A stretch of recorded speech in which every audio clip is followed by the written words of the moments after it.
another edition of Let's Talk. It's a call-in show on the Skeptic Haven channel. It's a safe place for atheists, those questioning or leaving religion, or anyone that wants to ask questions and have respectful discussions. From the US, call us at 984-789-4787. And from outside the US, you can call us from your computer using the little URL that you see scrolling by on the screen right there. Ain't technology fantastic? This is Skeptic Haven. Let's talk.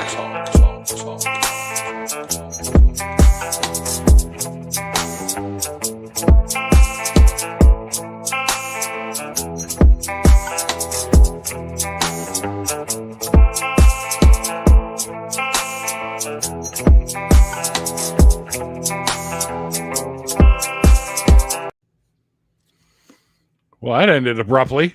We didn't even get the final chord. Hello, everyone. Co-hosting with me today is this great guy right here, Dave, also known as Captive Desk. And him and myself have both been mistaken for Sasquatches in the past. So we were kind of like just talking about that it's sort of thing. Long hair. It's the long hair. That's what it is. It is. It absolutely is. Even my mom calls me Squatch from time to time. But, I remember when, probably in my late teens, early 20s, when we went camping, and I was pretty sure there was a Sasquatch going through our fucking bags outside the tent on a camping trip one time. Because I saw something big and hairy. Well, obviously it turned out it was a fucking bear trying to eat all our food. But have you ever had an experience like that where there was something going on and you were like, holy shit, is that a Sasquatch? Nothing. No, nothing. I've never had a religious experience. I've never had a supernatural and anything. I've never seen a ghost. I've never seen Bigfoot. No lights in the sky. Nothing. So, but I am fascinated by people's stories about it. Probably largely because I've never had an experience. So, I've always been. A materialist, I guess, right? I'm just naturalist, maybe. Yeah, grounded in reality. I always liked science when I was younger. I learned magic tricks when I was young, so I learned that how easy it is to be fooled and stuff like that. And then it went, it went into that was back in the day of pyramid power and all these things going around the what is it, the Est or whatever it was, the sessions where they lock you in a room for the weekend, and all those things were going on, and then one by one it was just shown to be just another way to fleece somebody, right?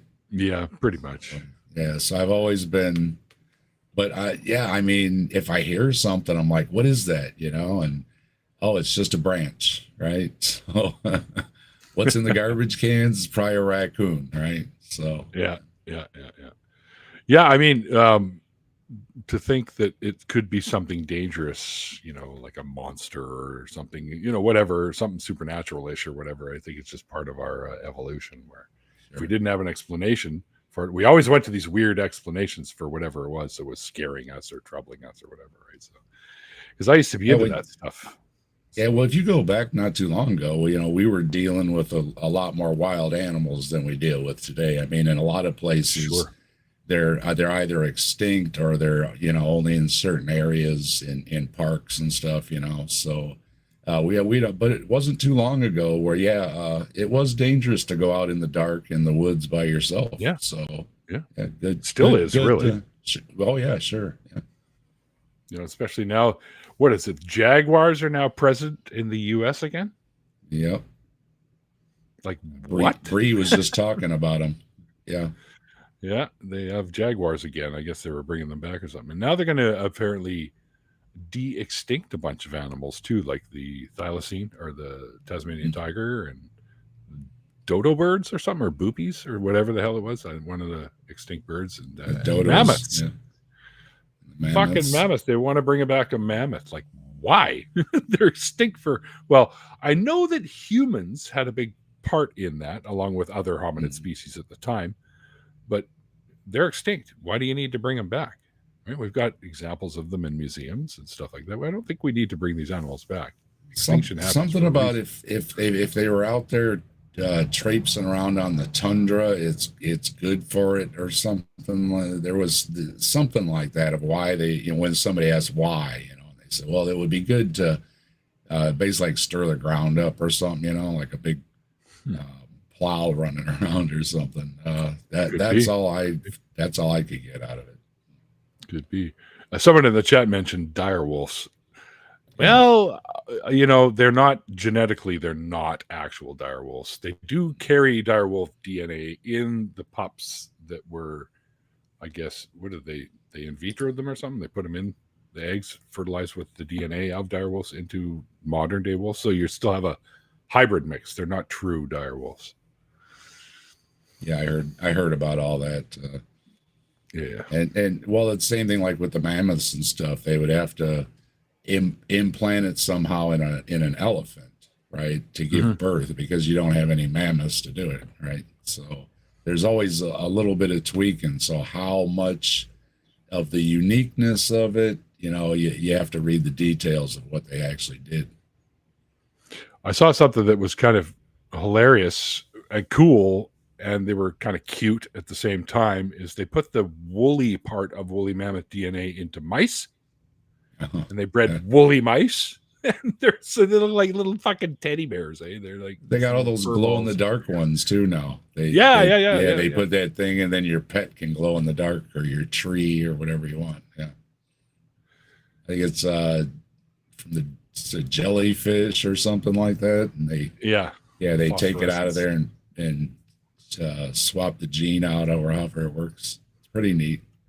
I'm still waiting for them to figure out the gene for limb regrowth, like in fucking salamanders and stuff like that, so they can inject that into us, and we'd be like, oh, go ahead, cut off my arm. It'll grow back. I'll be like Deadpool. Yeah, that stings, little tiny baby legs. They'll grow in, don't worry. Save money on shoes. Anyway, so other than all this, how you been, man? Good. I've been busy with the weather and everything. I've been kind of waiting and putting it off, but I've been saying, well, we need to do the gutters on the roof and all that kind of stuff, because we want to do some other things. And I figured we better do the roof first, right? Start at the top. So last couple of days, I got a bunch of lumber. I'm replacing all the fascia boards behind the gutters and everything. So I've got them all lined up in the backyard, getting coats of paint on them, because I said, for one thing, I want them painted, and for another thing, it's a lot easier to do when they're nailed up. They're already on.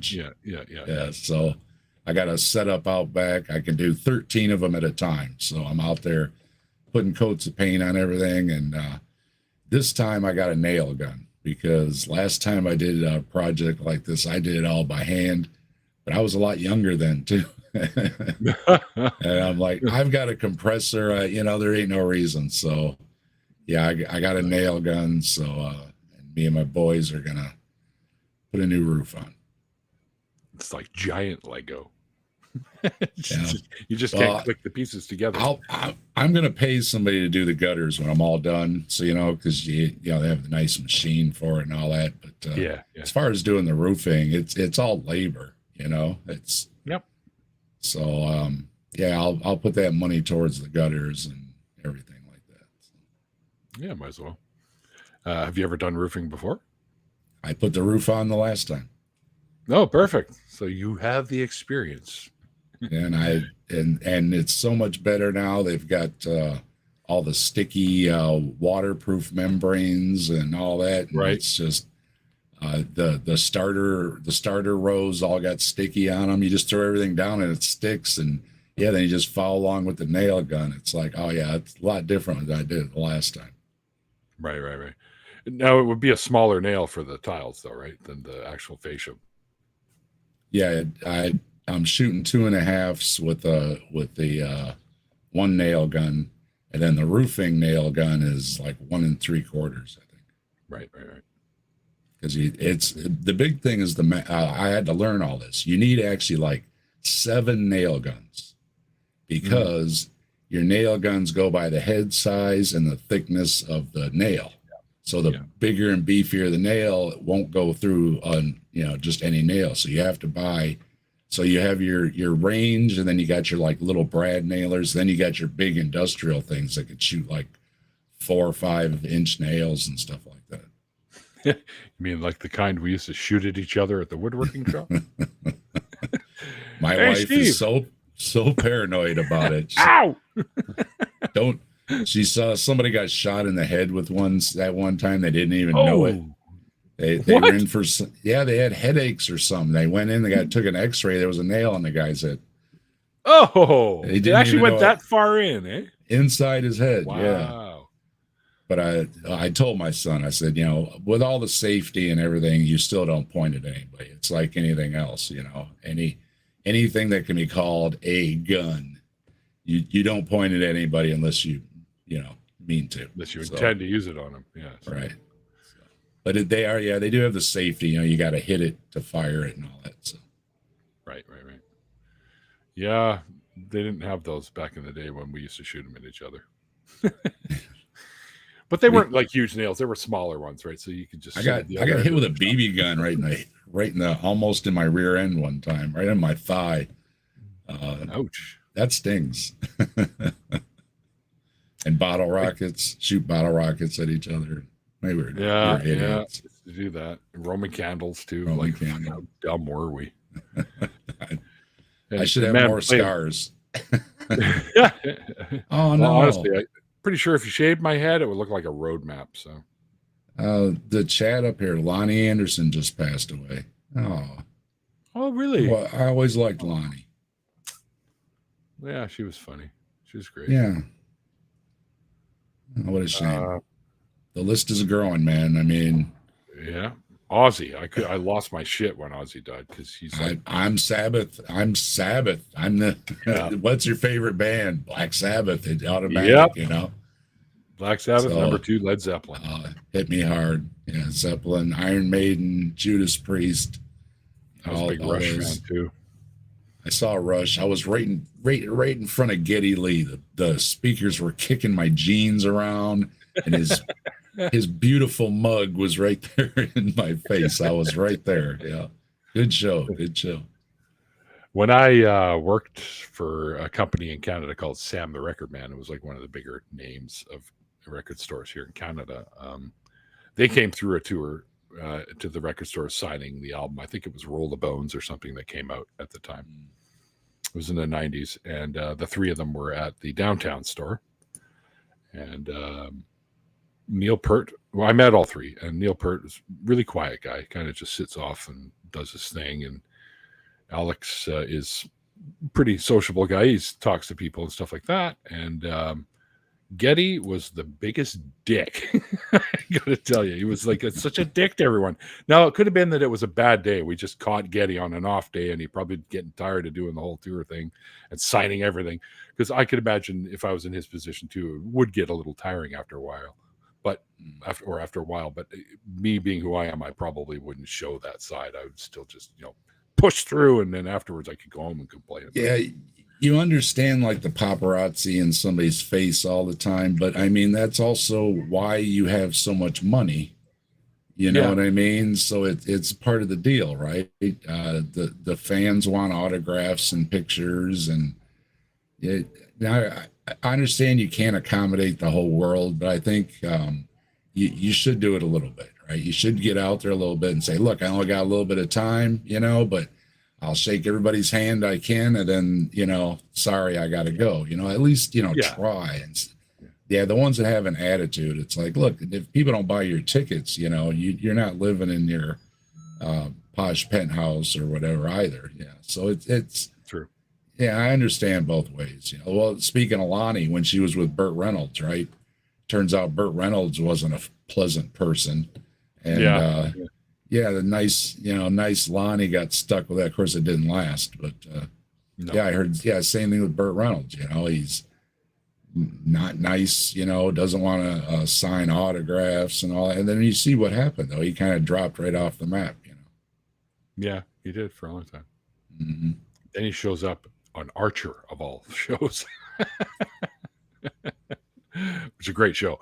But so tons of mice asked me, Neil, did you pop Ozzy's out? No, I only hung out with Ozzy for maybe 15 minutes when he was just finishing up at the muffin shop at the mall there. So I didn't get a chance to pop his eye out, and I probably wouldn't, and I'm sure he would have noticed.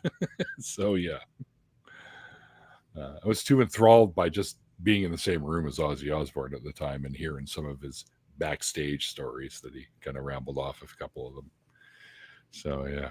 Yeah, the guys I hung out with too had a high school band. They did a lot of Ozzy tunes. And, cool. So yeah, it was. Well, I was Sabbath, and my brother was a little younger, so he more was like the Ozzy, right? Mm-hmm. Solo stuff. So we always had a thing where we bought each other albums for birthday, Christmas. You just said, "Hey, here, man." You didn't wrap it or anything. And so, he would get me Sabbath albums and other stuff too. And I would get him Ozzy albums. So one time, we had every Ozzy and Sabbath album you could want. I it still was a have neat them. deal. Mind you, they're on the computer now, but still. Yeah, Sabbath's been Did my favorite Ozzy like band. toast? Sure, Ozzy liked toast. What a silly question. Well, we can't ask him now. He probably liked beans on toast. Beans on toast works. It's one of my favorites. Yeah, and if anybody, I see a lot of folks' names I recognize. Anybody want to call in, ask a question or whatever? That's what we're here for. Yeah, I think tonight we're talking about blind faith, which I pretty much categorize all faith as, anyways, because for me, the definition of faith is belief in something without evidence. So clearly, it's blind. Right. So I'm working on a video right now that it's a shorty, but I'm gonna do a response to it where he says atheists don't understand the difference between belief and proof. And I think we do. That's where the atheist part comes in. Right? So I think we have a handle on that. I'm gonna do a little quickie response to it. So was it Carl Sagan that said? I think it was Carl Sagan that said, "I don't want to believe. I want to know." So knowledge always trumps belief. And I don't get mad either. So the question just came up, something you learned when you were in your youth that changed about science, or. And I said, I always think of dinosaurs because I learned dinosaurs had like elephant skin. And now they're saying, well, no, they didn't really have elephant skin. And I didn't get mad. I was like, oh, okay, that's cool. So that's the thing. It's like people, especially creationists, with the science changed or something. It's like, but that's cool. They figured something out even better. Does. Yeah, it's great. And doesn't change, it upgrades with new information and new findings. So yeah, I've always liked that because you want to talk about seeking truth or something. Well, if you've got something wrong or you can get it a little more accurate, like the age of the earth or something like that, then it's something to strive for because it's about 4 billion, but now we know it's more like 4.6, and add in all these decimals and everything. And that's neat. It's not changing all of science. It's just tweaking it a little bit, better technology. And of course, sometimes you just have to wait for technology, that science is often limited by what it can do, what it can test, and the funding. Things like CERN and stuff are not cheap to fund. So sure enough. Imagine if we had unlimited resources, what they could do with it. That would be really neat. Yeah, for sure. Oh, Dave alert! We have another Dave in the chat now. Simply Secular Dave is just showing up. Secular Dave. He says, "Blind faith. I'd date her if she was a redhead." That's the running joke with Dave. He likes the redheads. Even have tons of mice made figures of all of the usuals in my after party and stuff like that. And poor Dave isn't even in there because it's filled with his redheads. That was pretty funny. You got there it is. Don't forget Dave Con. There it is. Dave Con, yeah. Dave Con. So if it's a Dave Con, does that mean I can't go? I don't know. You'll have to check with Simply Secular Dave. Ginger life. I'm a Dave, so I'm in. Yeah, you're in. I mean, I could legally change my name for the event and then just change it back when we're done, I suppose. Well, like with Bigfoot, you know, I always say, well, Bigfoot's all inclusive. So Bigfoot, Littlefoot, Redfoot, Greenfoot, it doesn't matter. All the foots, you know, you can all come in. All the footsies, did you say? All the foots. Oh, okay. Well, I get asked, is it big feet or is it big foots? And I always say it's big foots because it's a big foot. So if there's more than one, or it could just be like deer, you could just say many big foot, but I go with big foots. So. You know, you could just use Sasquatch. That's the actual name of them. Well, it's a Grassman in Ohio. That's why my other channel is the Grassman Chronicles, because in Ohio we have the Grassman. We also have Orange Eyes, which is a relative of Bigfoot. I'm gonna be covering that. It's on my list, and I think we've got another one too. We've got like several cousins of Bigfoot, and I've also covered Yeti, Borrego Sandman, the big gray man. So there's a lot of the Bigfoot cousins. There's like 100 of them actually. 100 different? 100 different names. Yeah. Wow. Shit. Yeah, like in Australia, it's a Yowie. That I knew. Yeah. Yeah, you or go Wild Man. I think it's some other one, and you start running around, it adds up pretty quick, and there's 100 of them. Wow, it's crazy. Maybe there's something to that. I always leave it open. Looks like we do have a call. Maybe? I don't know. We'll find out. Oh, no, it's just them playing around in the back. Or is it? I don't know. Talk to me in the private chat, people. Do we have a caller now? Or are we just setting it up? We're screening? Is that what we're doing? No call. No call. Well, why does it say one call? I don't know. Yeah, skunk ape and like in Florida and stuff. You got the skunk ape. It is. I looked it up one time. It's about 100 names. So that's crazy. My wife asked me before what would happen if I run out of cryptid stories to do on my channel, and I said that'll never happen. There's so many versions of them, and then there's so many of them. It's even Bree that's been doing it all these years, you know, she still comes across one. So no worries. And they're fun. Most of them are fun. Yeah. Every once in a while you get one that's kind of, let's say, evil or whatever, but most cryptids don't seem to be bothering anybody. So mostly it's there's a reason for that. Well, except maybe Mothman. Mothman's got a lot of horror following him around, so like people dying. Well, Mothman still shows up. Yeah, if something bad's going to happen, supposedly Mothman shows up. He's I don't know if it's a he. Mothman. Anyway, we assume he because they use the term. We assume, but it could be neutral. Who knows? But Mothman shows up. Right? Yeah, I mean, if there's only one, it showed up in China and other places before disasters and stuff. So, if you see what you think is a Mothman, take heed. Oh yeah, it wasn't just Ohio.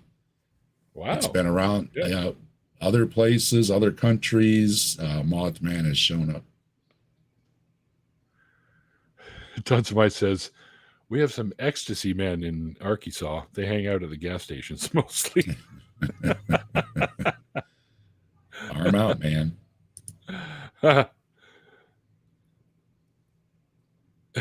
Scott Duke says, hey, Captain Desk, what's your opinion about toast? I think we already went over that, didn't we? We're talking about the toast. Toast is just for Scott, I tweaked the intro song for Saturday, and I put a little mention of toast in there, but the song isn't exactly the same, right? Because I went in and edited it, so the AI song doesn't come out exactly the same. So we'll have to see. I got one that's pretty close, and it mentions toast. But I was out of credits. You only get so many freebies a day, right? So I was going to plug it back in and see if I can get a little bit closer to the original song. But yeah, Scott did bring up, because we joke about toast a lot, that maybe it should be in the intro song. And I said, all right. So I made a note on my little notepad here. And I did it. And I sent him a sample. So yeah, we'll test that out. It's fun things to do. There's so many channels out there, and you do your Lego stuff. People do their stuff, right? And so I just kind of fell in with the toast thing, and we covered a guy that talked about toast, and of course, Jesus shows up on toast, right? So it just, the toast thing's kind of growing, so we go with the toast. And apparently the rear end of pug dogs too. So yeah, they got the whole standing there with the arms apart, and it looks just like Jesus. That's the shape of it. I don't know. Kind of a shitty place to show up. There's not a lot of disagreement either. Most people like toast, even if they can't have a certain kind of bread or grain or whatever. There's another choice, right? So it's wide open for having toast, and haven't really found anybody that's against toast. So I think it's a real winner. Unless they're like gluten people or something, or they can't eat wheat or whatever. Even so, they've got substitutes and stuff. You can still put it in a toaster. So yep. If it goes in the toaster, good by me. Well, I had sourdough toast today, so I like sourdough bread. Apparently it's the best bread for you to eat as well. We do have a call, so let's see what we got here. Oh, Skeptic Philosophy. All right. I know that name. Me too. Just started showing up in my show too. Skeptic Philosophy. Can you hear us? Can you all hear me very well on this? Yeah. Yeah. Good, fantastic. No, I wanted to ask, because I'm just now getting into the YouTube side of this. I've been atheist for years, but it seems like whenever we're getting these evolutionary debates, we get these positions of randomness. We get claims of randomness. And I think you covered the bread of life one on your show with the bowl and the soup. And there's lots of different ones, whether it's a storm in a airplane area, and would it assemble an airplane, and this, that, and the other. A tornado in a junkyard. Yeah. Whenever I see different shows, though, address this, I feel like they're not addressing the dishonesty of the proposition. Like their whole ideal is that it's randomness that is driving this, but selection is what is driving this, which is the opposite of randomness. And they know that this is what's going on. So they're straw manning this so hard, and they're inverting it. And it feels like when people are addressing it, they're just addressing the randomness of it, which the randomness is about mutation. But we already know that's a provable thing, random mutation. Correct. The driver is not random, it's selection. And whenever I see people take these type of calls or these types of conversations, they don't address that this is the counter opposite of what selection is. And I'm curious on your thoughts as to why they don't call this out, or they don't call it a dishonest approach. Well, I don't know if they, whoever you mean by they, I have seen folks that I know that do this sort of thing as well on other shows and stuff like that. They do call them out on it sometimes. There's a lot of things like that comes up all the time, the usual tropes that creationists will use, like you can't get something from nothing, randomness can't be part, of evolution, all that, whatever. And a lot of people say, listen, it's not random. These are things that happen for reasons, like a different location that part of the group ends up in, so they have to adapt to that location. It's not random. It's an evolutionary phase that helps the next generation adaptable to the situation that they're in at the time. And they say there is no such thing as nothing, right? So nothing isn't really a thing, because the moment you even say the word nothing, it becomes something. But anyway, there's always something there. Everywhere scientists have looked, there's always been something. And everywhere scientists have tackled the evolutionary phases, they realized that adaptation is part of the evolutionary phase, and that's not a random thing. These are intentional changes to. You could say intentional, even though there's nothing really deriving it other than the fact that they're in a new location. I'm sorry, say that again. Process selective would be more, I guess. Yeah, that's a good way to put it. Yeah. I would. I watched your show and you talked about the Bread of Life one, and then I watched two others and the same topic come up, and they're addressing this like they're letting the kind of the creationist group narrate the framework in which the argument's happening. And I saw it 3 different times in a row, and I'm not seeing resistance, and it was quite aggravating.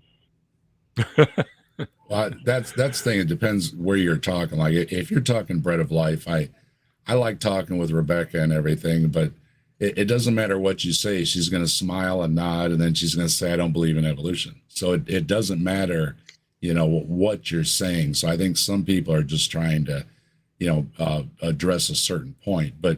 Yeah, overall though, I mean, there's natural selection back into abiogenesis even. So back into a chemical level, it's being selected for. So I wasn't so much arguing that point. I was just saying there seems to be, we're letting them by with being dishonest. They're changing out what is selection in their narrative to what's driving this is randomness, and then they're changing out a cumulative mutation with, it all has to work together at one time. Another one of these examples, I think, was watch parts. You throw them inside of a bag and you shake it up, and then it'll just all assemble a watch. That's the watchmaker fallacy bullshit.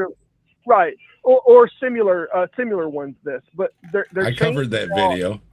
I covered the video where he shook the thing up in a bag. But I just think that from the approach of evolution, we need to call them out and say that this is a dishonest approach. And I hate to say lie.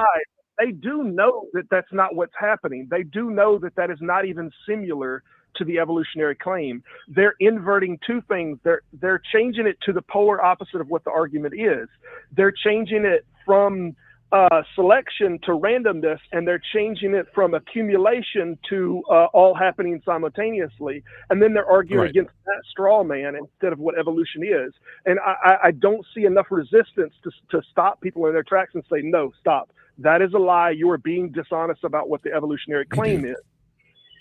I try to do it. We cover stuff on every Saturday, and we call out when people are being dishonest. We recognize that a lot of people can be deceived, but the people at the top seem to know that they're deceiving people. And we call out bad arguments, and we'll call out people that we think are, I don't like to use the word liar, but are being intentionally dishonest just to make a buck. That's a liar. You can call them what they are if you want. I'm slow to use the word liar too, Dave. I am. I don't like it, and it keeps the subject more. But the more I see these people, especially like the Bread of Life or people that are more educated in the subject, when they do this, we know that they know that's not what the evolutionary claim is. We know that they know that. They're twisting it for their audience, and they're making it the opposite straw man just to argue against it. That's exactly it. You nailed it right there. They want to drive the conversation on their straw man or whatever it is. So that's what they're going to push. That's what they're going to come out with. That's what they're going to make their video about. And then, of course, you're going to get pushback just on that. So, it is tough when you're responding to a video on something like that where they start right out. We've been called all kinds of names being atheists, right? So you just kind of get used to the back and forth without, you have a good point. It should be, maybe it should be a little broader. We should try to mention more things than just the talking point they're trying to push. Yeah. But they're very, I've been doing this for a long time now, and it's the same tropes they keep rolling out. And I'm like, every time I hear them, I'm like, listen, we've answered this shit already, okay? just because you don't want to accept it doesn't But mean have you read Lee Strobel's book? Come on. Actually, yes. But anyways, you don't get to come back here, dance around, spewing out the same stuff, even though we've answered it over and over and over again. But they don't seem to get it. They have these, like, a handful of these tropes and claims about atheists and what our beliefs are and what we believe. How do they know what we fucking believe? They don't, right? Because we don't really believe in things. We know a bunch of things, and there's lots of stuff we don't know. But it's ridiculous to me. Like, one of the worst for me is they say atheists have no morals, and I'm like, fuck you. Like, are you kidding me? Yeah. Look at the fucking golden boy you worship. On prisoners and whatnot, I want to tell them. Oh, I ask often. More Christians that are in prison than we do atheists by a large margin compared to the U.S. consensus. Well, yeah, but the population is also larger in Christians than it is atheists. No, by the margin. Really... By the margin. So you can have it's overrepresented. Yeah, still having 1 or 2% in prison. Yeah, I don't even think. Anyway, Christians are overrepresented and atheists are underrepresented per the population, but it's not really that big in numbers. Yeah. What we have is a big prison problem. That's what we have. Quick. Well, when they're for profits, of course you're going to have a problem. Yeah. They're not actually doing what they're supposed to be doing. And I think the idea that atheists don't have morals when you look at the data just on the arrest records. Yeah. Morals were around long before their religion anyway, so it doesn't really matter. And morals are fluid, and they evolve just like everything else. If you're a believer, though, you get forgiven for messing up. See, when you're not a believer, you gotta carry that yourself, right? And like I say, I have to look myself in the mirror. I don't have anybody saying it's okay. I can't pay somebody for absolution, or any of that stuff. Yeah, so I think when you have to own it, I think it makes a big difference on your morality. People who claim they're more moral while they're doing things that are Hegseth in his hearings, right? Well, yeah, I cheated on my first wife, and yeah, I cheated on my second wife. Yeah, I was making babies all over the place. But Jesus loves me. So see, it's a get out of jail free card, right? It doesn't matter what you do. You can just say, well, I'm forgiven, and I'm not forgiven. I have to own it. I was forgiven too, because I was touched by the giant noodly appendage. So it's all good. Well, anyway, I don't want to take up all the time of all the callers. I just wanted to come on here and chat on that subject. And I probably wouldn't have even mentioned it, Dave, if I hadn't seen three different times that this happened. And your show was just one of them. And it seemed like the people in there were talking about it inside of the framework instead of questioning the framework itself and saying, hey, look, this is not what this is. You're misrepresenting it. And then I saw two others do the same thing, and they're getting into the subject of randomness and talking about randomness instead of talking about that not being the driver, that this is selection. It's not randomness. I don't think any evolutionary biology, even inside of creationism, argues that mutations are happening. So, and they're not arguing that randomness doesn't mention that anywhere in the Bible. So, of course, they're not going to bring it up. Well, I and others, observable things. Yeah, I and other content creators, if you have constructive criticism, drop a comment, come into my community. I've got the community posting thing. Anybody can come in there and say, hey, I think you should have mentioned this or mentioned that. I've got my notepad right here. I write these things down. I do take them to heart. So, if you think I could have done something different or better, by all means, leave me a comment. If it would have been one channel, I would have never even thought about it again, Dave. I think I just saw it 3 times in a row, and I'm like, why are they not calling this guy a liar? Why, it was just different channels that it happened in. And it feels like sometimes we operate inside of the framework in any position when they do these if statements, like if we can conceive of maximally great being, they don't challenge the framework that they're operating in. They go ahead and get inside of the framework, and then they argue inside of that framework. And I think a lot of times that's a big problem. It's a big no-no because there's a problem with the framework to start with. Yeah, I would agree. Yeah, for sure. So I have a question for you, Skeptic Philosophy. Yeah. When are you coming on my show? I'll pop in whenever you're ready, man. I'm on there all the time, just listening. You shoot me a link, I'll come on anytime. No, I mean as a guest on the show. I got to schedule you for that. Okay.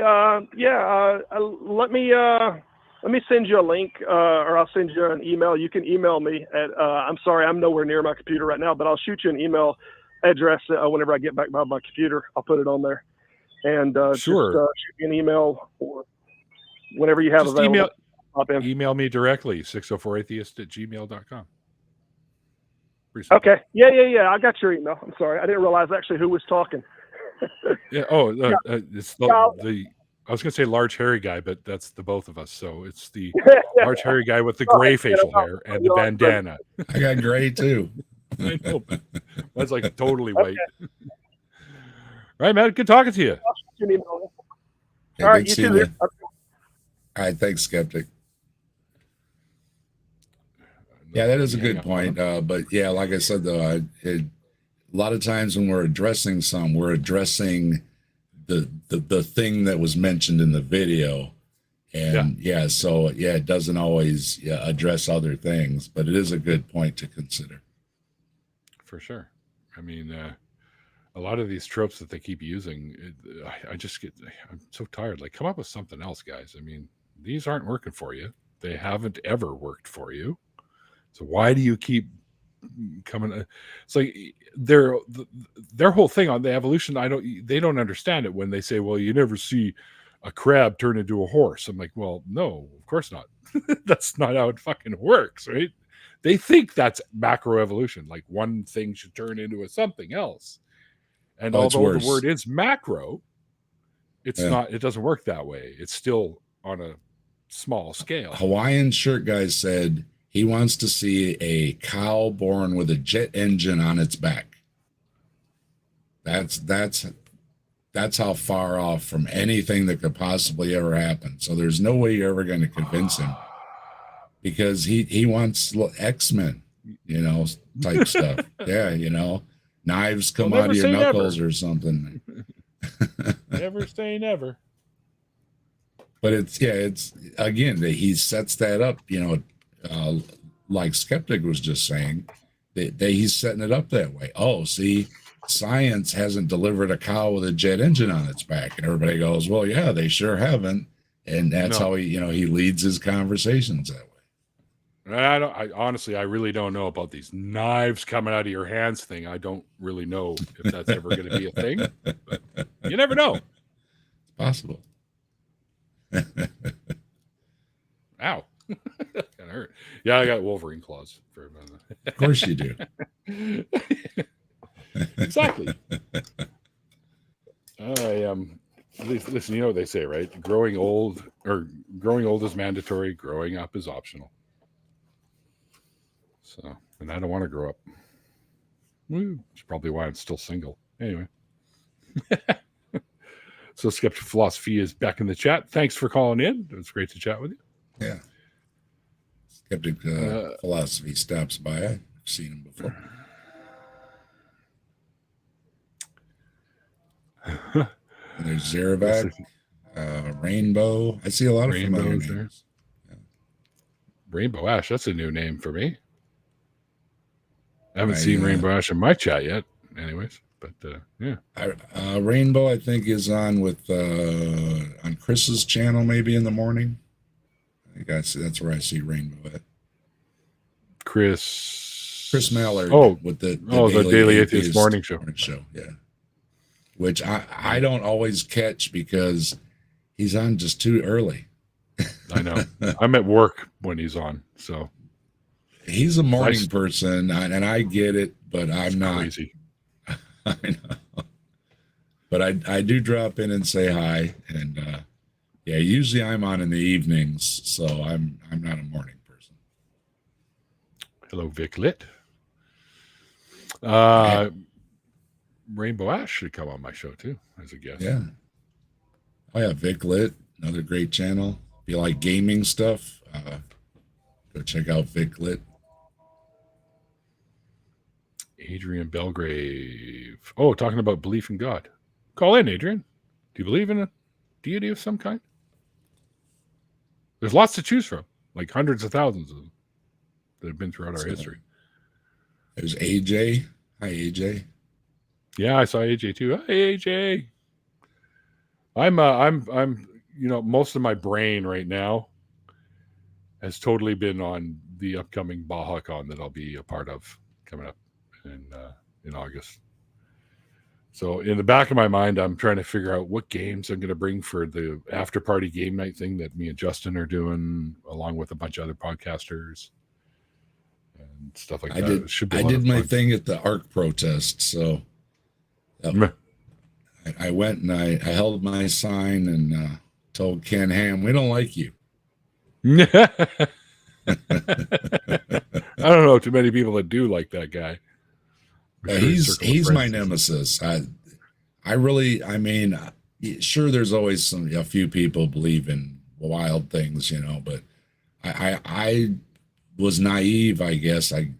Most people I thought accepted science and how old things were, and then I ran into Ken Ham on a cable access channel way back in the day, one of those part-time things, and I was blown away. I was like, he actually believes this stuff. And now how many decades later, I finally made it official. I went to the front gates and held my sign up. That's what matters. Go there and protest those idiot sticks. And I got to meet all kind of great people. A lot of us YouTubers were all there, and we've talked to each other, over the years. And like Jay Bundy and I go way back to Bread's channel, like when I first got on YouTube, and there's Jay Bundy, it's like, come here, man. Talking to you for years, come That's give me a big name I haven't hug, heard in a while. Jay. Yeah. Jay's been getting around a little bit. He toned things down. He doesn't have the wrestling outfit on anymore. He's mellow, Jay. I remember like when he had like 100 subs or something, way back when, and hang out over there, just having a good time with all his personas. Mm-hmm.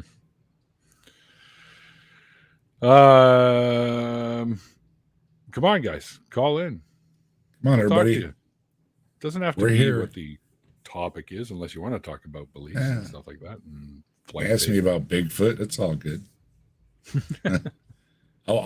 Speaking of, Austin Sims just said he might be doing a series of videos on something or other, and asked, "Hey, would you be interested in a Bigfoot video?" And I said, "Heck yeah, I'll talk to you about Bigfoot." So maybe something coming out over there with Austin Sims about Bigfoot. So, hello, Robin. You got someone's got a Bigfoot video that they want you to check. They want to do a video about Bigfoot. Oh, I thought you said they actually had one they were going to bring to the table. No, that was 2 weeks ago, Friday, I think it was. I was on with Bree. She's got a new show on Friday nights, Charlatan's Web. Like a charlatan. That's a great name. It is. It's a great name. And I went on with Bravo, her. We were looking Bree. at. Oh yeah, Bree's talented. She doesn't get enough credit. Her channel should be a lot bigger than it is. It really should. But we covered Todd Standing, which is a Bigfoot guy. I know who he is. Known fraudster, and so I talked with Bree about him a couple weeks ago. So I roll around in the Bigfoot circles, and of course Slim Cyborg too. Whenever he covers Bigfoot videos, he sends me a link. So people kind of know I'm one of the Bigfooters to get a hold of for these things. So that's fun. Yeah, Slim's a great guy too. He's hilarious. He came on last Saturday. He was on with us. Yeah, he's been on my show. Did an interview with him and hung Yeah. out with him in the after party and whatnot. Yeah, he's a fun guy to hang out with. I used to watch a show. Too. Yeah, I used to watch a show called Survivor Man. Yeah, less. Yeah, yeah, me too. And he did a couple episodes with Todd. Yep. Where they were out in the backwoods looking for Bigfoot. Of course, they were in Ontario, not. I've seen them, and I saw all the ones that Les did about Bigfoot on his own too. He did like a half a dozen videos or something, searching for Bigfoot or something like that. Yeah. Oh yeah. I'm a fan. Yeah, I like Les's shows, except for that one. I thought, oh Jesus, you guys, come on, Les, what are you doing? What are you doing? I figured Todd just sent him one too many emails, and he was just like, fine, I'll come out there and do a show with you. Yeah, you're probably right. Get off my case, okay? Don't call me no more. You see what Dave, the other Dave, said? They had it up here. I want to join in the Bigfoot stream while sitting on the Bigfoot bench next to Bigfoot in Harrison, BC. There you go. Tori. Hello, Tori. Hi, Tori. What was that? You don't leave them up long enough for people to read.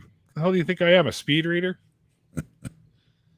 Well, that's how I saw the Bigfoot statue. Was on the way to the ARC protest. It was about halfway there, so I figured pull off the highway, and go see the Bigfoot on the way there. Because it was a bit of a drive just to go see the statue, and you're like, a couple minutes, and it's like, oh, that's pretty cool, and take pictures and a video, and it's like, okay, now what do you do, right? So, but for a side trip, yeah, it was a nice little side trip. Bigfoot hangs out at oak openings. I like oak openings. Very woodsy. Could be. Michael's Canadian now. Sorry. What you do when you go to a Bigfoot site, is it carved out of wood? Yeah, it was like what do you call it? Like shaker shingles, cedar shingles, It was like made with like shingles for like hair and everything. And it's about 27 feet high, I think. And it's all reclining back, on one arm and one leg over, just kind of chilling there. Oh. I was going to say, if it was like a carving, like a Bigfoot carving, you just bring your carving tools and turn him into Chewbacca. Put a fucking belt on him and change his face a little bit. Give him a crossbow blaster thing. It's at the fairgrounds there, and it was, you know how they make something for something and then it just kind of stays there, right? Yeah. That was the deal. So now it's just got a home there. It's a nice, they've got the fairgrounds. There's a swimming pool, all the different pools, like a rec center type thing, all the pools. And then on the other side was a campground. A bunch of people had their RVs and everything over there.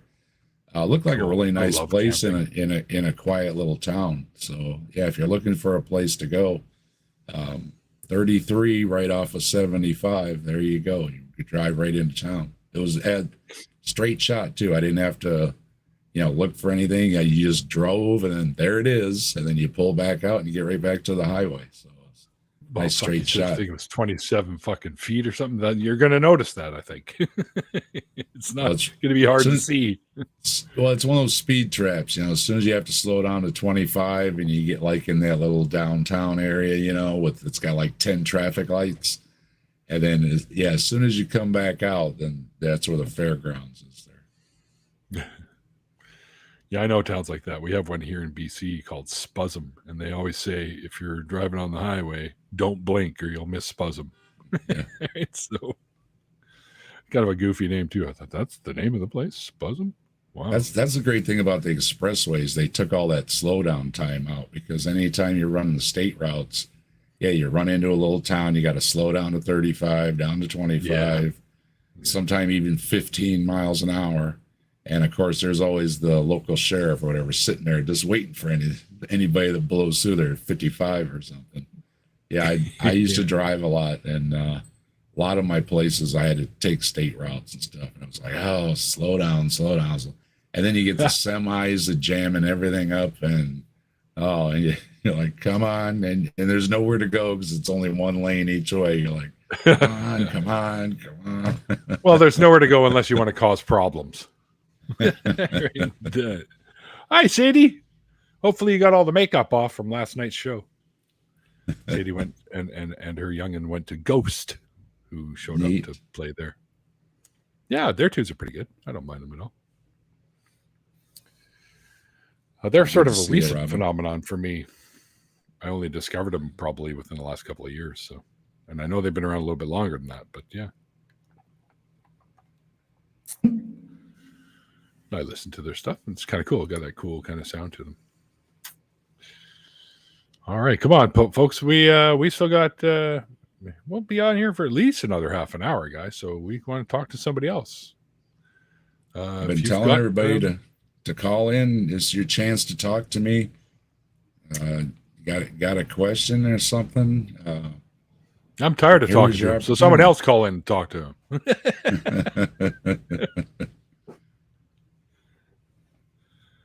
Yeah, we do.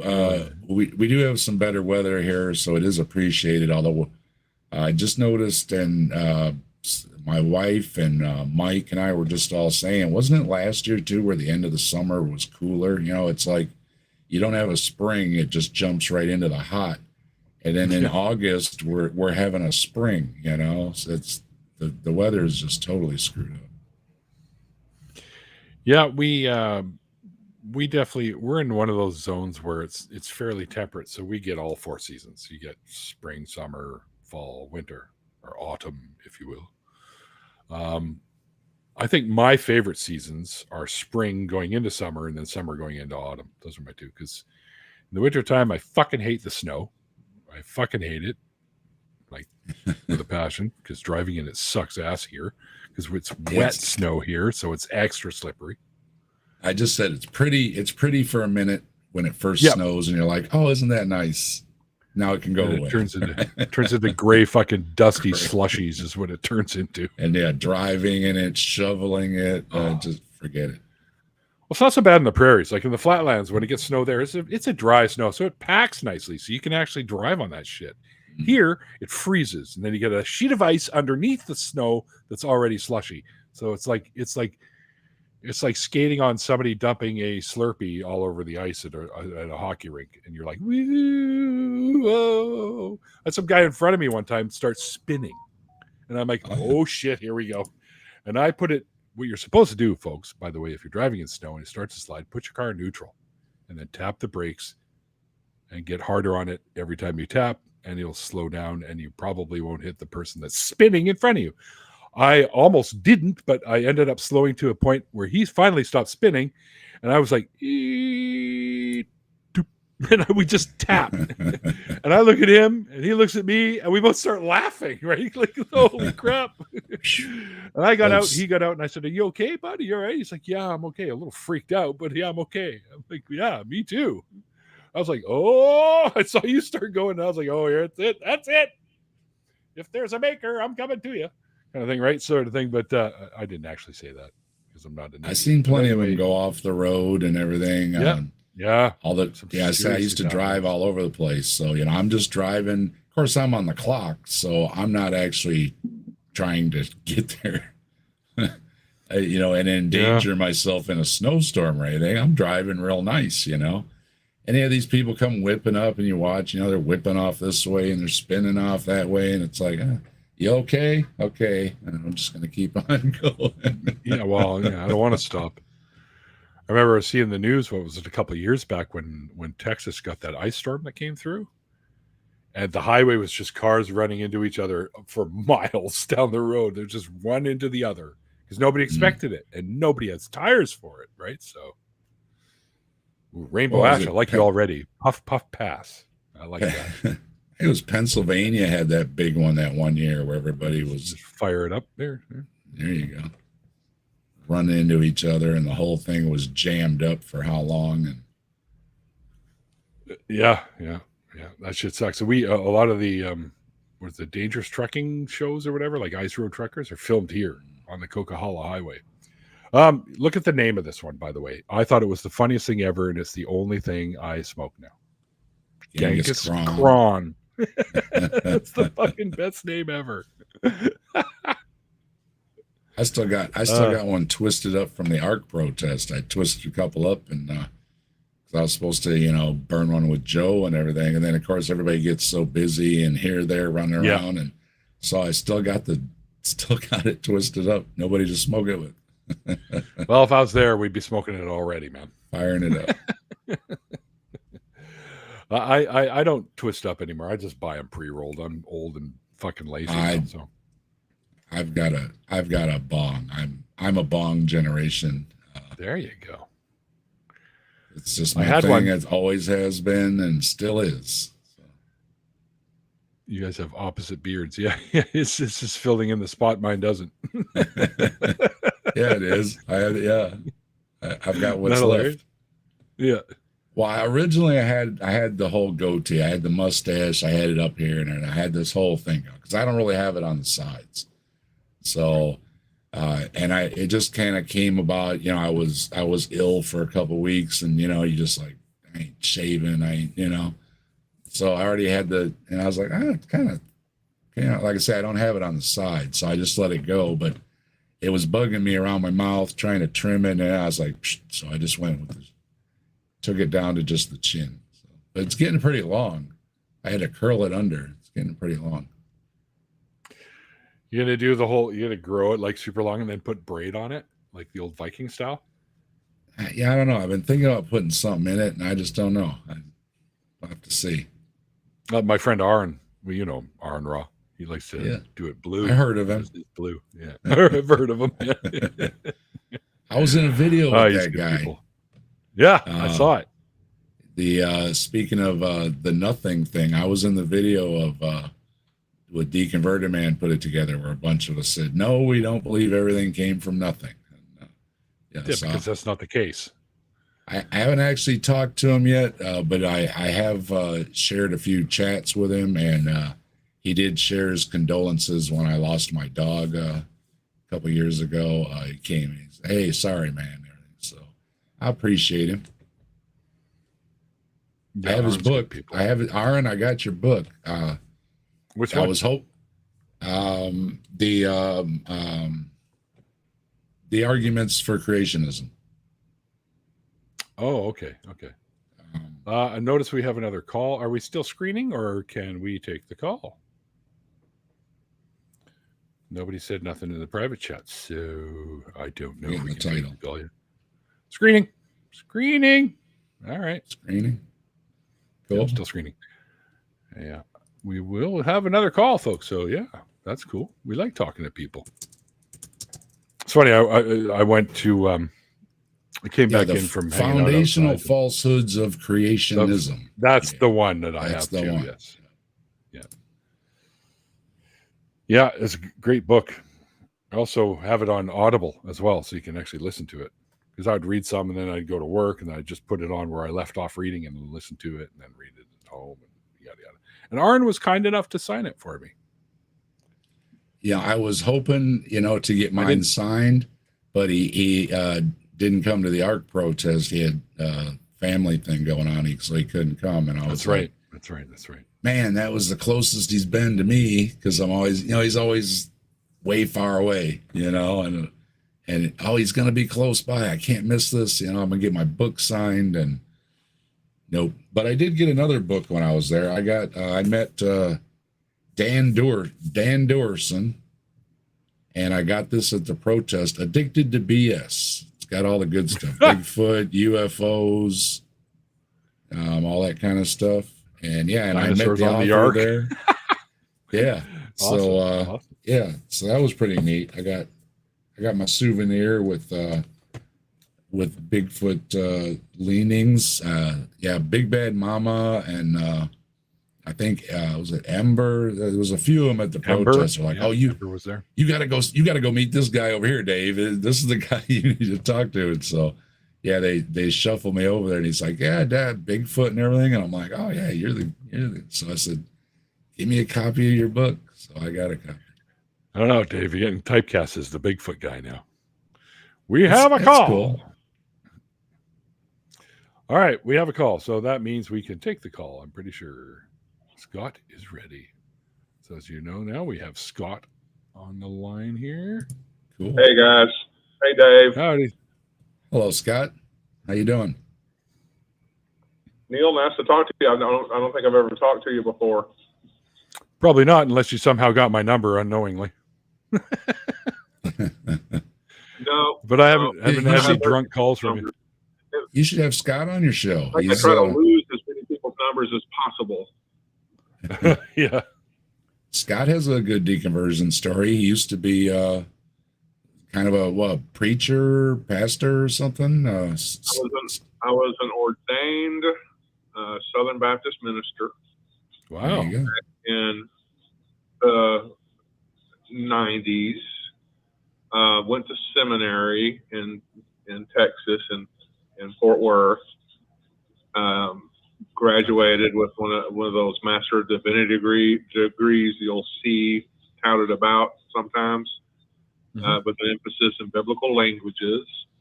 And then I attempted to pastor a couple of churches, wasn't very good at it. See, you get to see all these Dan Barkers and other people that were former pastors that just really killed it and everything. I wasn't good at it because basically as a human being, I should not social very much. But, that's one thing about religions is they give you a sense of overconfidence and overcompetence.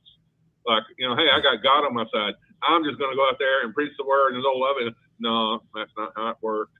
But, and then as time went by, I began to see the error of having religious beliefs and then expecting to have a grasp on reality was kind of my journey. I do like the question that you've posited for us in the pre-screening. How do we here's something hit me very hard today. I'm sorry, I didn't mean to swing the bat that far. So what? I said, I'm sorry, I didn't mean to swing my bat that far. All the way to Texas. That's a heck of a swing. British Columbia to Texas. That's a good swing. That is a swing. Wow. I didn't realize you were that far out. Yeah. You look, I could go down to the closest honky tonk and find you. I met a few folks look like me down there too. So because I've been to Texas a few times and I basically got dubbed biker pirate. So there you go. Yeah. So anyway, what hit you hard, Scott? Yeah, go ahead. What? You said something hit you hard. Yeah. I was watching the channel Esoterica, and there's a guy named Justin on there, and he's been interviewed by History Valley. I don't know that he's a part of the skeptical community, but he was a professional academic PhD instructor at some college, and they just let him go. They called him up a few weeks before the class he was supposed to teach and said, we don't need you anymore. And it made me realize that MAGA and Trump and all the threats and intimidation that they're imposing upon our educational institutions are going to probably cause a lot of really good qualified scientific and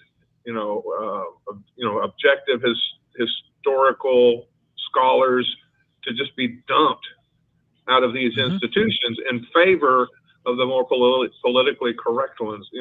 Just like the FAA, or is it FCC? The FCC is forcing CBS to have some sort of bias monitor. I think you're going to probably have a lot of that going on in colleges and institutions unless Trump gets booted for his child abuse ways or whatever. And so the question is, what do we do to combat this? I need you to get your napkins out to do a back of a napkin strategizing on how we're going to teach science and reason in a Trump-infested world. Well, Bill Nye made a good point earlier that, the people just don't watch Sesame Street like they used to. So I think it's a matter of, that it needs to get out in the audience that people are using, TikTok and YouTube and Twitter, whatever it is, where the young people are. You've got to target your audience more. So. This is a very layered topic. We all know that Trump is literally trying to create, I guess, an autocracy. He wants to be a dictator, a king. This is the fascist playbook. Okay, you want to dumb down society. So of course you're going to strip away the education. You're going to strip away the healthcare. You're going to strip away all the things that society is used to having around. It might not be free like in a lot of other countries, but it was still there. And they are getting rid of scholars, and they're getting rid of schools, and they're shutting down libraries, and they're pulling books off shelves. This is all textbook stuff for that kind of thing. The only way to combat this is to get rid of the people that are doing this for good. Pull them out. Stop lobbying in politics. Stop all the shit that could be there to create this. You can thank Reagan for that shit, because that's when it started. So you get them the fuck out of politics and get the right people that want to change the country for the better, not to put it down, swirling down a fucking toilet bowl like it is right now. I've spoken to so many people that I'm friends with and have been for years that live down there that are afraid, and they keep asking me, can I come up there? Some of them are Jewish, because I grew up as a Jew, and I lived in Israel for a couple of years, long before that Netanyahu psychopath fucking got in power. But anyway, they are afraid, and they want to come. They want to move up here. They want me to help them. I'm like, I don't know what I can do. I mean, I can probably help you get in here just being a friend of yours. That's possible. I don't really know how the immigration laws in Canada work that well. I know a little bit. But anyway, because this is the plan that they've got, is they want to strip all this stuff away so that they can literally be a ruling class. You're going to have the billionaires ruling the U.S. And it's a fascist regime that is coming in. And you can deny it all you want. And I know there's lots of people that do, not you, Scott, in particular, but there are people out there that do think that this is crazy. But it's what's happening. And it's what has to happen is the right people have to get in positions of power and stop this from happening. Or else America is done. As they say, every empire falls, and it looks like the U.S. is on that track right now. Because nobody gives a shit that Trump's putting up fucking tariffs anymore. They're like, well, you know what? Fuck you. We'll work with all the other countries that you're tariffing. And Canada's already done that. We got a direct line to Mexico now, over to the Asian continent. We've got some to Australia. We've got some to South Korea. We've dealt with other countries as well in Europe. We don't need the U.S. anymore. And I'm going to say this quite bluntly. The U.S. needs us more than we fucking need them. We got spoiled, for so long. We were the big power. We were the big business center and industry and everything. But the rest of the world grew up around us, and trying to isolate us once again and go back to these old days things, it's not going to work. It's a global economy, and Trump doesn't like it. MAGA doesn't like it. They want to be isolationists, but it's not going to work. And as we've seen, people are making deals and just bypassing the United States. So we're just going to be SOL. I think Nick every isolationist state has fallen. Nick said it good the other night that we're just going to be another country, like Spain or France, or you know what I mean? It's like, yeah, you're another country. We buy stuff, we do things, but we're not going to be that big power because you got BRICS and everything else forming. People are calling them. They're not calling us. Yeah. Carney himself said when Trump on the 1st of August dropped the 35% tariff shit, it's like, whatever. We've got people that we can deal with. We don't need to. He literally said pretty much almost word for word. So he goes, we're going to do what's right for Canada. And we've already started doing that. Right. The U.S. and Canada have been friends for so long. We've been there for you guys during the fires. When 9/11 happened, we housed people. When there were the world wars, by the way, we were usually there first.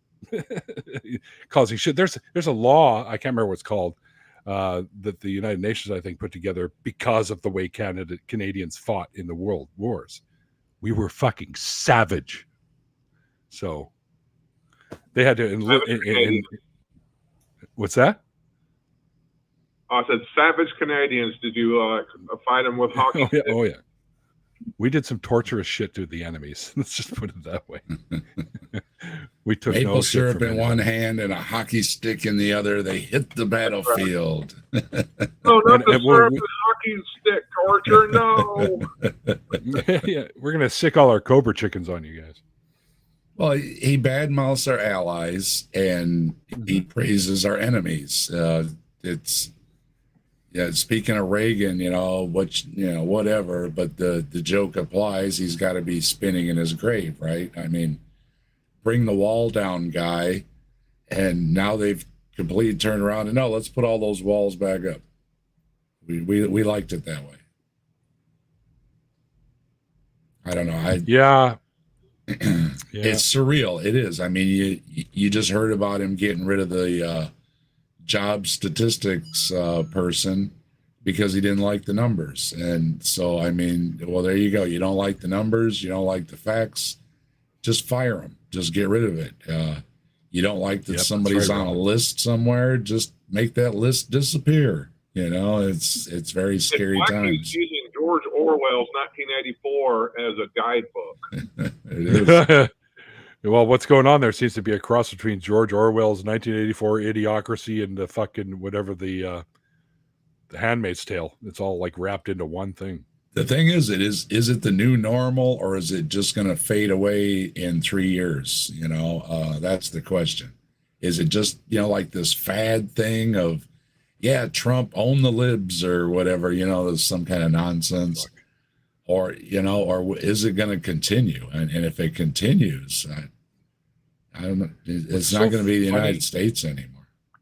What's so funny to me is what these fucking extreme Christians, evangelical fundamentalist type Christians, don't realize is that Jesus was literally the epitome of a woke person.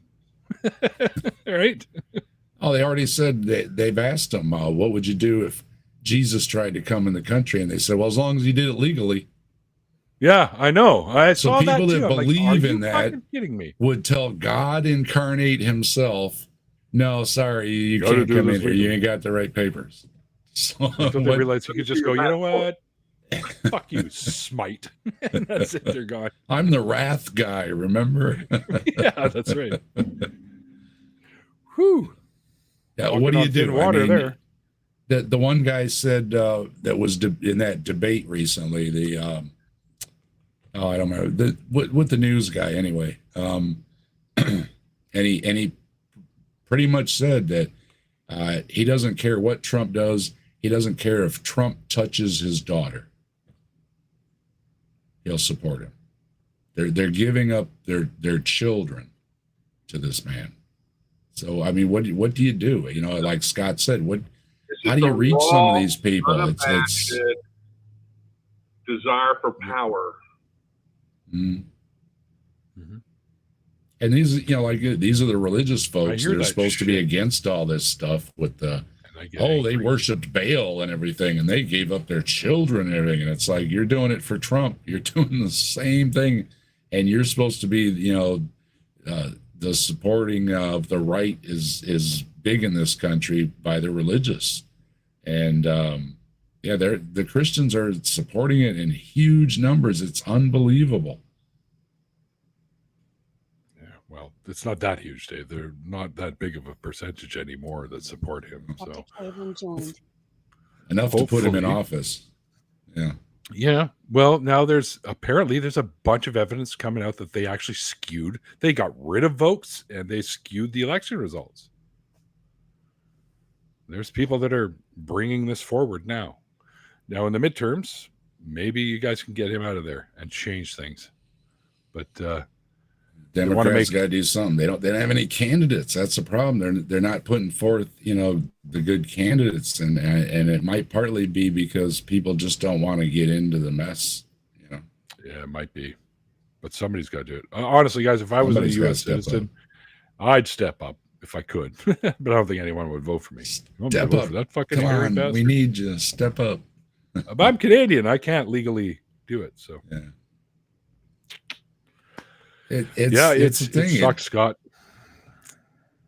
It sucks. I don't know how to address it really. I mean, it's gotten in pretty deep, and it might be another one of those generational things where we're just going to have to wait for them to be gone and start the cycle over again in a few decades. Sometimes that's the only thing you can do. You just have to wait for those to pass on and have the next generation step up to have big change. And that might be what it takes. Sad to say. Maybe so. I just hope some clever skeptic out in our live chat can come up with a great idea for subverting the MAGA machine. That'd be nice. Yeah, because I don't know how many more days I can handle waking up to the news and hearing some more nonsense. Well, guys, I'm going to go. I just wanted to pose that question. Maybe somebody will come up with a great idea.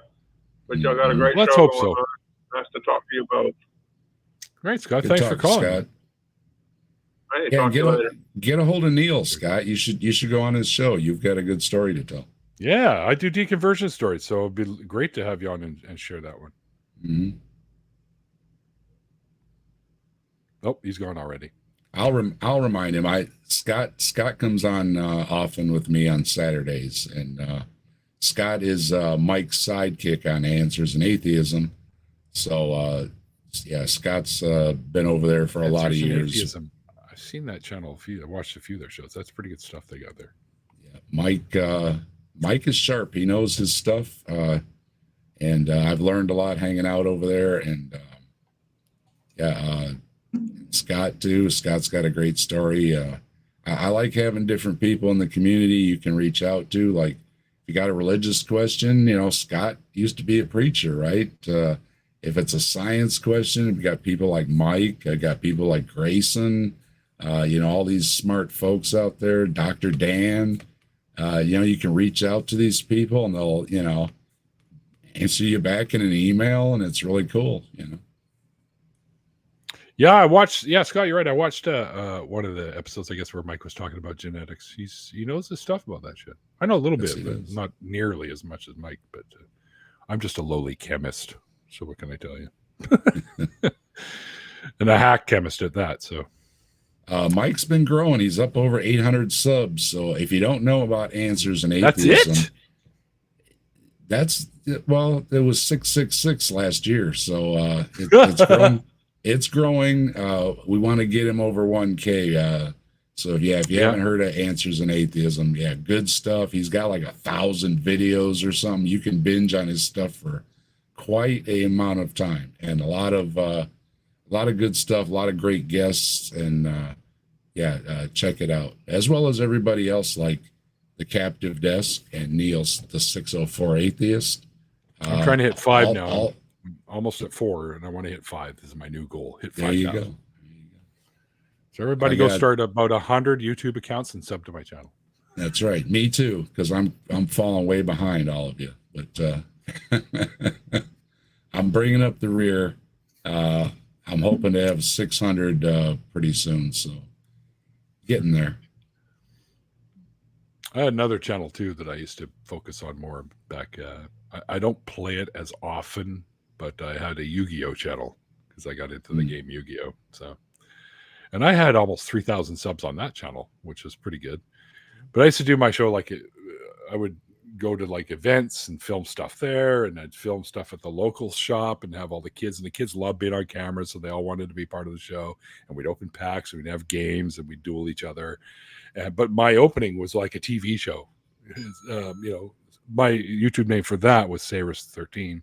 Saris was the dragon of the element air, and I was a Libra and an air sign, blah, blah, blah, back when I believed in that shit. But anyway, I still kept the name. And I got over 3,000 subs. It's dropped down to like 20 because I haven't put a video on there in about 5 years. So, and I still have some sitting waiting to go up. I just never have done it. But if you like the Yu-Gi-Oh stuff, you can go check out my other channel too. Sayrus 13, SAYRIS 13. Mice is going to go start up 100 more channels. You just have to give him a few. 100 accounts. That wouldn't surprise me. He's probably already got that many, like Google Eats and a bunch of other ones too, right? Like he always has these little funny accounts that he pops in and says funny stuff. Yeah, Mice is great in the chat. Dave, next time I see you, remind me to fucking punch you. Not you, Dave. Dave, Simply Secular. If you not only did he spell Legos with ES like a troglodyte, it's Lego. Lego is already plural. Although I think there's one exception for using an S on the end of Legos. I just can't remember what it is. But usually if you say, oh, look at all my Lego, you don't say, hey, look at all my Legos. You go, look at all my Lego. I have a shit ton of Lego. Lego my ego. Yeah, yeah. I love Legos. I'm a waffle guy. I love waffles. Waffles are good. Yeah, I had, we went to Paul's Omeletry because I take my mom out for brunch every Sunday. And we went to Paul's Omeletry today, and I had chicken and waffles. So, Omeletry, hey, maybe I'll try an omelet. I have had their omelets; they're very good. At the Triple Mushroom, where they have like shiitake and button, and then they take the mushroom slices and they grill them with garlic and onion, and then they put it in the omelet with like I think it's an Edam cheese that they put in there. Holy fucking shit, that's good. No, I want another omelet now. Fuck. Anyway, I've been catching Beard Meats Food earlier. He's one of those eaters on YouTube. Yeah. And yeah, I'm always torn between he's making me hungry, and at the same time I'm like I'm feeling full because he just put away all that food. Do I have the munchies or not? Right? I'm confused. My brain is confused. But he is a beast. 150 pounds, and man, he puts it away. This is what I snack on when I get munchies. Twigs Craft pretzels. Look at that. Buttery herb and garlic. Like, holy fuck. And they're so good. I'm a cheese guy. I like to snack on my cheese. They have cheese ones. Jalapeno cheese flavored ones. I had to cut back though. The doctor says too much cheese raises your cholesterol. I was like, okay, but I'm not giving it up. I just cut back. Yeah, that's all you got to do. The only problem is you guys probably won't get these in the States because they are Canadian. All our stores now, like our grocery stores and like departments, I guess stores that still exist. When you go shopping there, they have Canadian flags on everything that's Canadian. And you're starting to see the things that aren't Canadian, unless, of course, they're from China or Mexico or whatnot. They put those little flags on some of them, too, in some places, who are now our trading partners. But you will not see many American flags anymore. You won't see them here. We don't make anything here. That's one of the sad things. I mean, you know, we were like the TV country. You know, we don't make TVs anymore. Levi jeans. We don't make Levi jeans here anymore. I mean, what happened? You know, Levi's I'm wearing are made in China, so yeah. But you know, I have to point and blame at prior generations that saw that the two brands on the shelf and bought the one that was a few pennies cheaper. And they buried, all the U.S. businesses, and then bring the U.S. businesses back. And no, it doesn't work that way. Trump just thinks, and MAGA too, that you can just bring everything back like it used to. And it's like, no, people have already moved on. And even if you do bring back stuff now, so much of it is automated. You're not bringing in jobs anyways. So it's a new time. You have to look forward, and we're just not anymore. we used to build dams and highways and all these things looking forward, right? And now, we're putting bubble gum on the dam to hold it together and, making sure Elon gets a nice fat government contract. And yeah, for sure. That's it.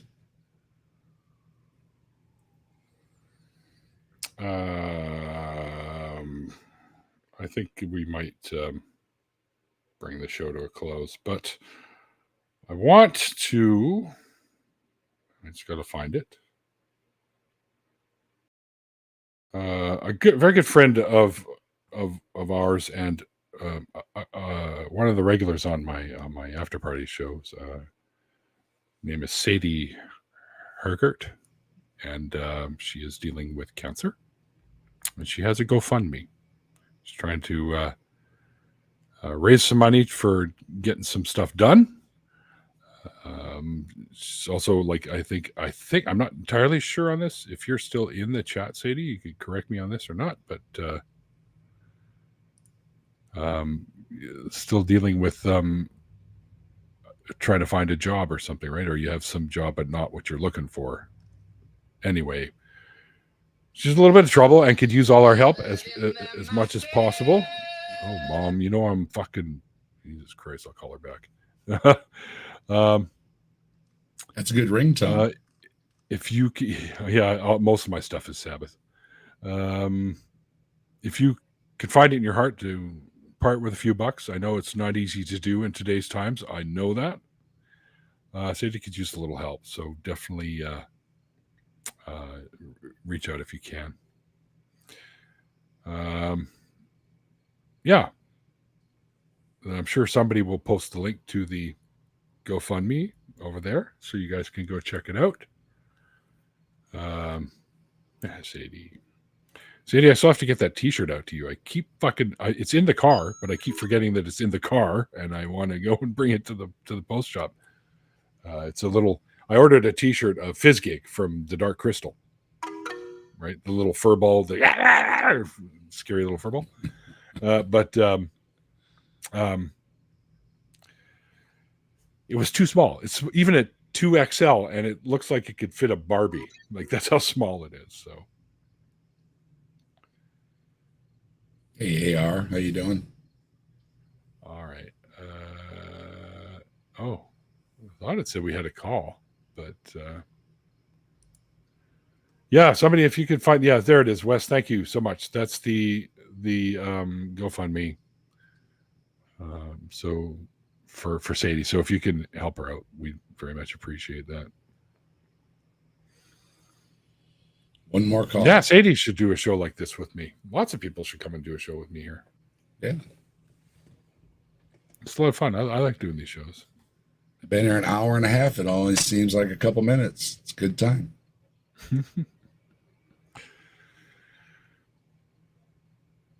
Yeah. I fucking hate seeing that kind of shit. Cancer sucks. I've lost quite a few people to cancer, and it just sucks. Looks like we actually have another call.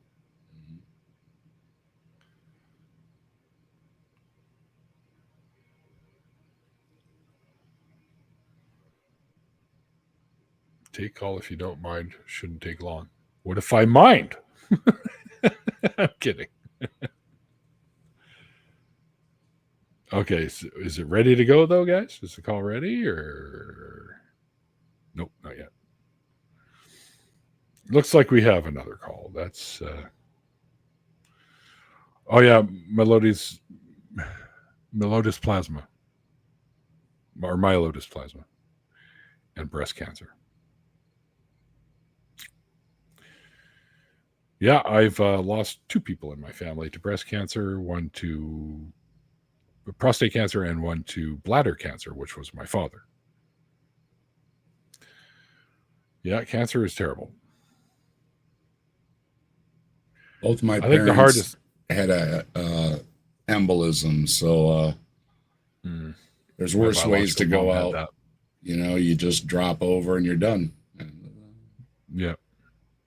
You don't even see it coming. It just happens, and that's it. You're 1 second you're alive, the next you're not. Mm-hmm. My mom was actually here having dinner. She went home and was changing into her pajamas, and she dropped over, and that was it. Oh boy, that sucks. But I mean, I just saw her, and then, you know, click, lights out. I mean, it is sad, but you know, you hear about people lingering in these homes, and you know, that's really sad too. So yeah. That's why I take my mom out, to get her out of there for a while.